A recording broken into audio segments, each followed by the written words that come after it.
savoir ton procédé quand tu fais un soin. Alors, ce n'est pas un procédé, c'est un protocole. Alors, il consiste exclusivement à travailler avec des gestes. C'est une gestuelle codée qui permet de demander au corps, par des gestes, une réponse. Le corps peut tout à fait comprendre les gestes sans parole. Lorsque vous êtes dans un pays étranger et que vous voulez exprimer votre faim ou votre désir de dormir, vous allez effectuer une série de gestes qui sont expressifs. Pourtant, il n'y a pas de parole, vous ne parlez pas la langue. Et bien là, c'est exactement la même chose. Ce sont des gestes expressifs qui vont demander au corps de faire les corrections en ponctuant l'expression du client par cette gestuelle. Donc les gestes en eux-mêmes ont un caractère universel de Tout à compréhension. fait, tout à fait.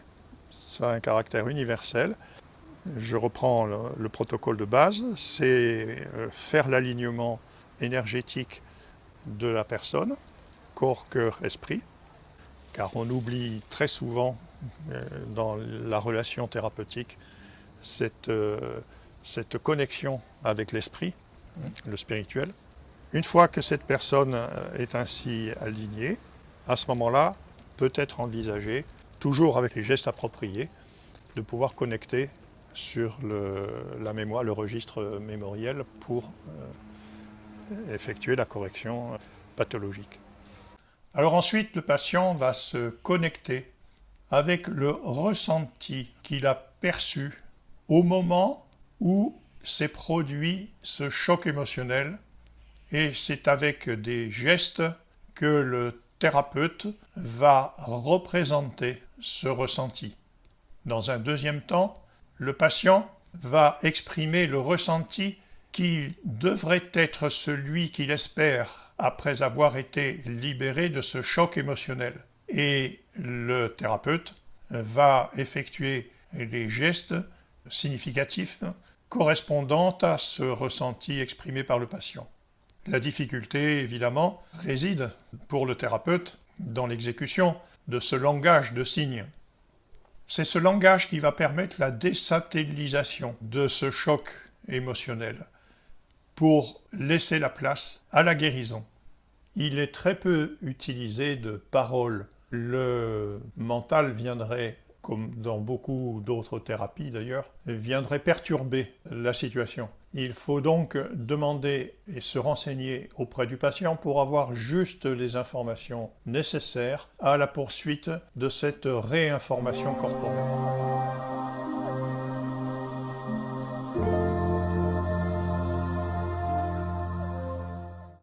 Donc les champs d'application sont les suivants, et la liste n'est pas exhaustive. Ces observations ayant été validées par des médecins ou des thérapeutes. Alors je vous cite donc les infections grippales, les rhinites, les sinusites, des gastro-entérites, des gastrites, voire des otites, tous les types de douleurs articulaires, migraines, névralgie, fibromyalgie, épicondylite, des œdèmes, des hématomes, des ascites, des crises de gouttes, les dépressions nerveuses, je pense aux bipolaires, l'amélioration des scléroses en plaques, des AVC, d'Alzheimer, de Parkinson, donc ces maladies dégénératives. Les zonas, les prurites, les dermatoses, les piqûres d'insectes, la fatigue chronique, les rhumatismes, la polyarthrite rhumatoïde, la spondylarthrite ankylosante, et cela marche très bien avec les dépendances de toutes sortes. Bref, le patient poursuit toujours le traitement de son médecin traitant, qui est seul habilité, je le répète, à décider de sa poursuite ou des modifications à y apporter.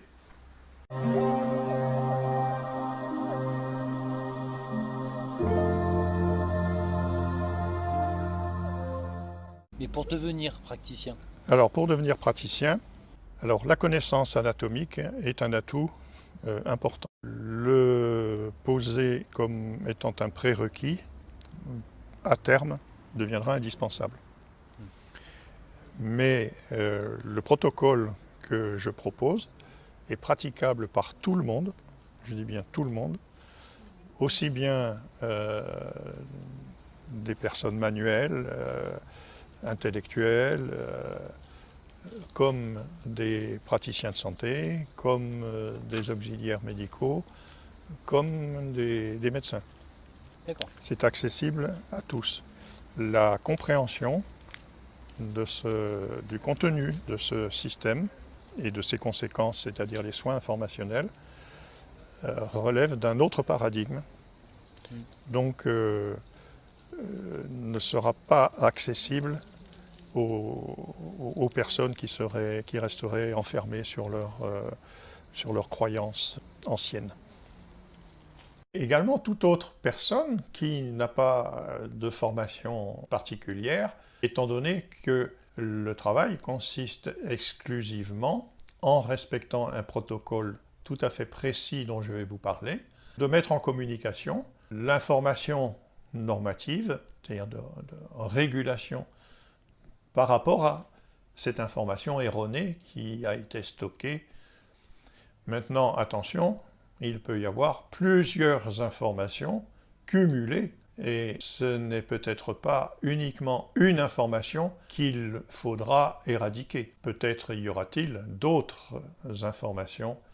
Il faut donc poursuivre l'investigation, se référer toujours au diagnostic et en conséquence renouveler le protocole orienté plus précisément sur cette information complémentaire.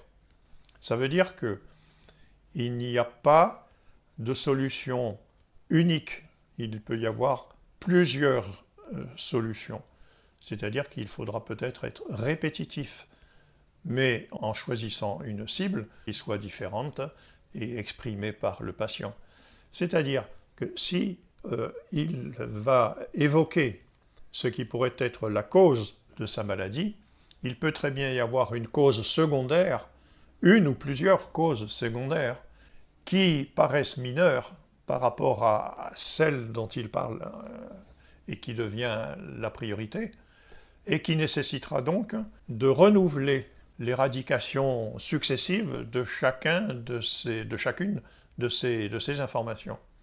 Donc il n'y a pas forcément de résultat immédiat, unique. Il se peut qu'il y ait un résultat, mais qu'il faudra prolonger. Donc, je le répète, tout le monde a la possibilité de pouvoir pratiquer ces soins informationnels. Cela est accessible à tout le monde. Mais le patient ne peut pas appliquer à lui-même ces soins. Je rappelle que ces soins, pour une partie, vont reposer sur une pratique de gestes significatifs et signifiants pour le corps, et qu'il y a donc cet apprentissage à faire, et pas un apprentissage académique, mais pas forcément de type anatomie, physiologie, pathologie, etc., selon l'enseignement traditionnel médical. Ce qui sera demandé aux pratiquants, c'est une certaine éthique, et puis une capacité à pouvoir se centrer, être aligné lui-même, ne pas interférer, recevoir du patient les informations qui sont nécessaires pour pratiquer à l'éradication de la mémoire erronée.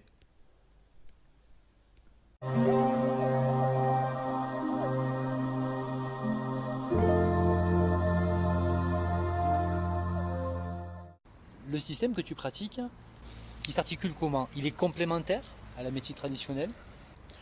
C'est très simple. L'évolution de la médecine actuelle, qui tous les scientifiques le reconnaissent avec plus ou moins de bonheur, a ses limites.